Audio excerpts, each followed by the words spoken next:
प्यारे मित्रों, भाइयों और बहनों, आप सभी लोगों को आर्थिक न्याय के इस नियमित कार्यक्रम में सादर अभिवादन। सबको नमस्कार। जैसा कि हम लगातार बताने का प्रयास कर रहे हैं कि समाज में आज कितनी तरह की विसंगतियां हैं, इनको शायद गिनना और सुनना और उनका वर्णन करना किसी के वश की बात भी नहीं है, क्योंकि अनेक लोगों की निगाह में कुछ विकृतियां भी ठीक हैं, यह उनका विचार है, लेकिन दूसरे लोगों की निगाह में वे विकृतियां हैं और समाज से दूर होनी चाहिए। इस प्रकार की विसंगतियों से पूरा विश्व भरा हुआ है और आज जो स्पष्ट रूप से विकृति दिखाई देती है वह तो बिल्कुल सबकी आंखों के सामने है। भीषण आर्थिक असमानता, इसका शिकार कौन सा देश नहीं होगा, और उसमें भी अनेक लोग बाहरी अभाव, अन्याय, अत्याचार और दुर्दशा का जीवन जीने को मजबूर हैं। अनेक लोग अनजानी जेलों के अंदर भी पड़े पड़े घुट जाते हैं। जो लोग सत्ता की निगाहों में आ जाते हैं, अनेक देशों की सरकारें उस समय वहां के चुने हुए प्रतिनिधि वहां की फौज द्वारा जबरदस्ती बलपूर्वक उतार दिए जाते हैं। यह केवल कुछ देशों में हो रहा होगा, यह एक अलग बात है, लेकिन वह समस्या तो है, विश्व की समस्या है और मानवता की दृष्टि से भी समस्या है। मैं ये कह रहा हूं, अगर हम आज ऐसी परिस्थितियों में हैं जिसमें प्रत्येक व्यक्ति को बिना किसी अभाव के सहज रूप से सुखी, संपन्न, प्रसन्न और संतुष्ट रखा जा सकता है, तो फिर एक भी व्यक्ति को अन्याय और अत्याचार का शिकार क्यों होना चाहिए? क्या यह प्रश्न सबके सामने नहीं है, सभी बुद्धिजीवियों के सामने नहीं है? और आज हम देख क्या रहे हैं कि मुट्ठी भर लोग शासक बनकर सारी सुविधाओं का उपभोग तो करते ही हैं, बल्कि बहुसंख्यक समाज को ये इनके प्रकारेण मूर्ख भी बनाते रहते हैं। और यह दुर्दशापूर्ण स्थिति क्या मानवता के लिए कलंक नहीं है? और क्या हर विसंगति का समाधान न्यायपूर्वक नहीं हो जाना चाहिए? और यदि हमारा न्याय कहा जाने वाला तंत्र, तो वह लोकतंत्र कैसे हो सकता है? वह प्रजातंत्र कैसे हो सकता है?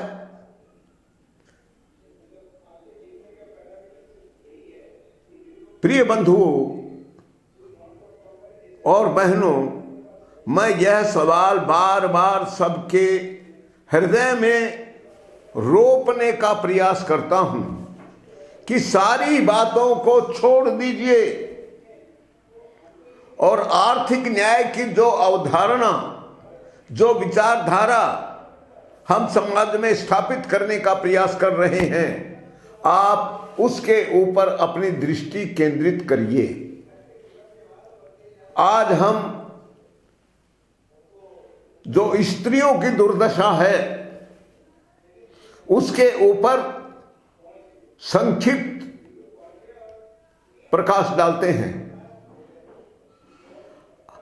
भारत उन थोड़े से देशों में गिना जाता है जहां पर स्त्रियां जन्म के समय ही भेदभाव और अन्याय का शिकार हो जाती हैं।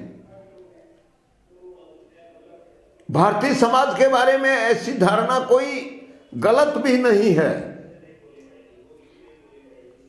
यह समस्या कितनी पुरानी है यह तो भगवान जाने, लेकिन आज हम जिस समाज में हैं उसमें यह समस्या मौजूद है। पहले थी या नहीं, पहले कितनी अच्छी थी, हम उसका खंडन नहीं करते, लेकिन जिस समय भी रही होगी उस समय प्रशंसनीय होगी। आज उसकी प्रशंसा तो नहीं की जा सकती जो विकृत है। हम जानते हैं कि अनेक बच्चियां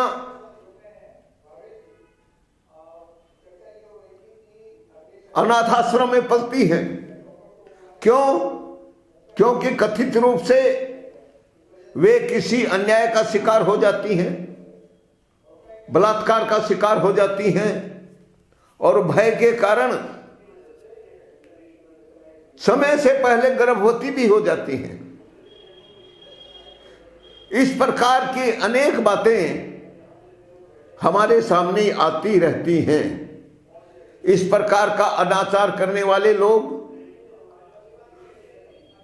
शासक लोग भी होते हैं और ऐसे लोग भी होते हैं जिनकी कोई बौद्धिक औकात भी नहीं होती, आर्थिक औकात भी नहीं होती, और कोई ना कोई नाबालिग बच्ची उनकी हवस का शिकार हो बैठती है। और जब तक समाज के सामने वह खबर आती है, जानकारी होती है, तब तक उस अनचाहे और अनुचित रूप से पैदा की गई समस्या को सुलझाने का भी कोई मानवीय रास्ता बंद हो चुका होता है। क्योंकि अगर इस प्रकार जबरदस्ती अगर कोई गर्भ 8-9 महीने तक रह जाए तो फिर उसे गिराना संभव नहीं होता, यह आप सब जानते हैं। तो ऐसी स्थिति में उस अनचाही संतान को जन्म देना, यह भी उस बच्ची के लिए आवश्यक हो जाता है। अब यह अलग बात है कि हम सामाजिक व्यवस्था का निर्माण करके उसे इस दर्द से छुटकारा दिला सके और इस अतिरिक्त दायित्व को, बोझ को वहन करने की चिंता से उसे मुक्त कर सके। इसी प्रकार की और भी अनेक समस्याएं स्त्रियों के साथ जुड़ी रहती हैं। मेरा कहना यह नहीं है कि पुरुषों के साथ समस्याएं नहीं हैं, लेकिन यह तो मानना ही पड़ेगा कि स्त्री कई मायनों में पुरुष से भिन्न है। उसका शारीरिक गठन पुरुष से भिन्न है। गर्भ धारण करने की क्षमता या जिम्मेदारी स्त्री की ही होती है। यह पीड़ा पुरुष को नहीं अनुभव होती। और अगर स्त्री किसी अन्याय का शिकार होती है तो उस अन्याय के शिकार से ग्रस्त स्त्री को समाज और भी ज्यादा दुखी बना देता है जब वह उसके लिए उसी को जिम्मेदार ठहराने लगता है। घर से बाहर निकलने वाली कोई युवती, कोई 12-13 साल की लड़की अगर जबरदस्ती किसी बलात्कार का शिकार हो जाती है तो परिवार के लोग उस दुराचारी का सामना करने की बजाय, उसे दंडित कराने की बजाय अपनी बच्ची को ही दोष देने लगते हैं। क्योंकि उन्हें भय रहता है कि अगर यह बात फैल जाएगी तो उनके परिवार को और भी ज्यादा समस्याओं का सामना करना पड़ेगा। लेकिन हम जिस आर्थिक न्याय की बात कहते हैं वह ऐसी अभागी समझी जाने वाली बच्चियों को एक बहुत बड़ा संबल देगा, क्योंकि इससे एक बात तो निश्चित है कि स्त्री या पुरुष चाहे अन्याय का शिकार कोई भी क्यों न हो, लेकिन अन्याय के शिकार किसी भी व्यक्ति को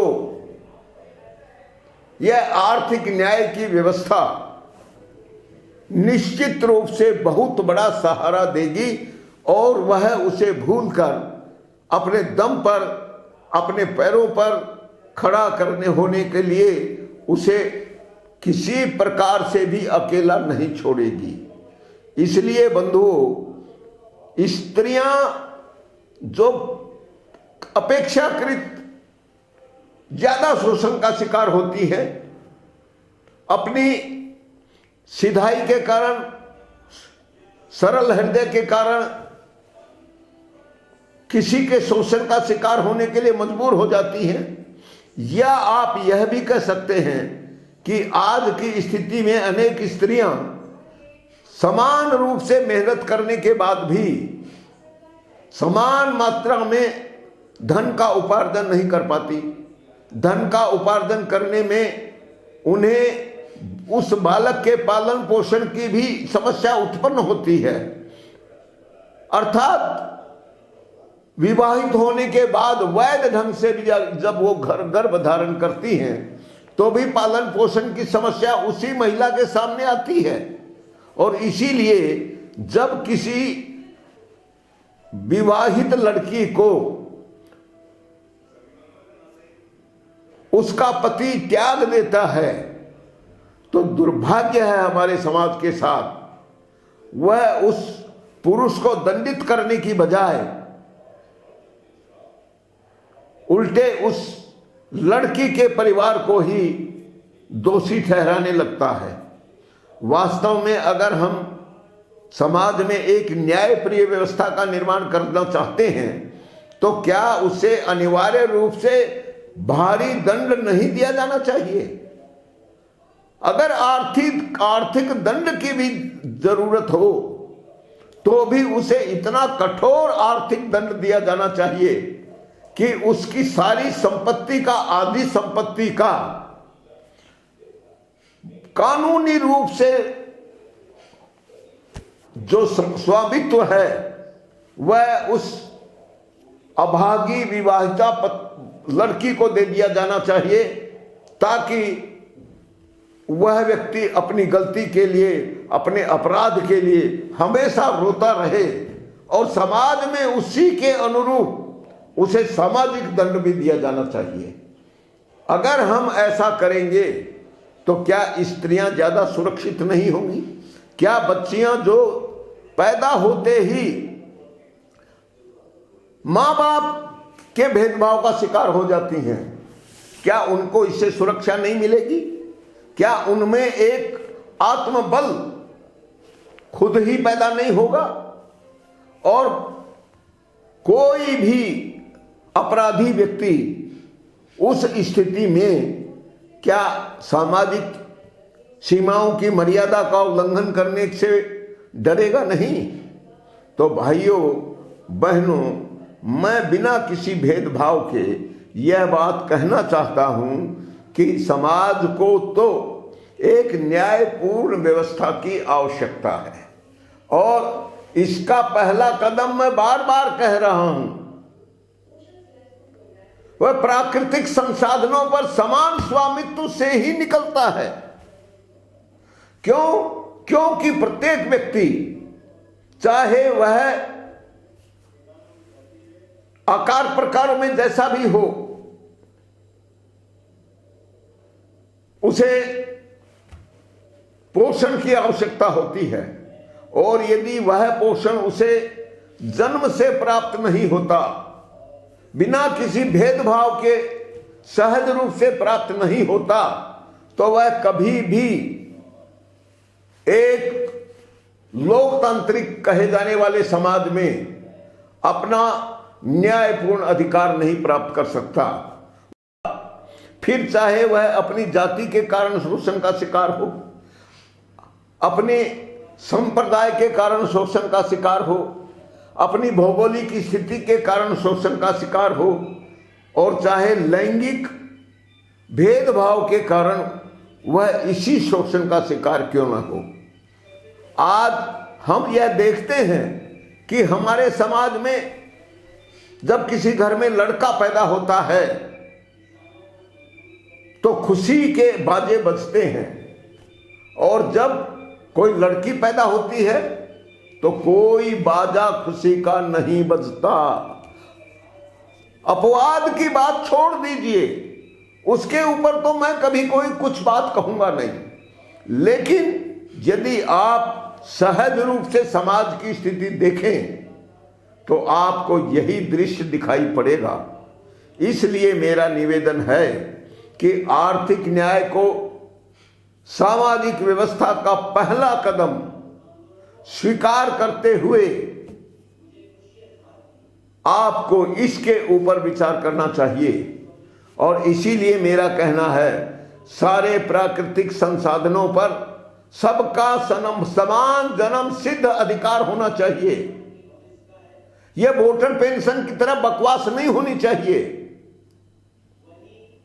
और यदि हम इस तरह का समाज निर्माण करेंगे तो मानवता अत्यंत सुखी और सुदृढ़ होगी। कोई भी अपराधी समाज में महिमा मंडित नहीं हो सकेगा।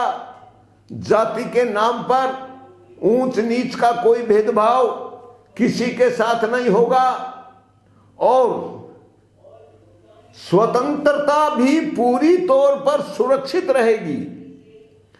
अर्थात हम यह नहीं कहते कि किसी भी व्यक्ति को अपनी बुद्धि, अपनी क्षमताओं का, योग्यताओं का लाभ लेने की स्वतंत्रता नहीं होनी चाहिए, लेकिन आप इस बात को समझ लीजिए, यह किसी व्यक्ति की स्वतंत्रता है, किसी के लिए बाध्यता नहीं।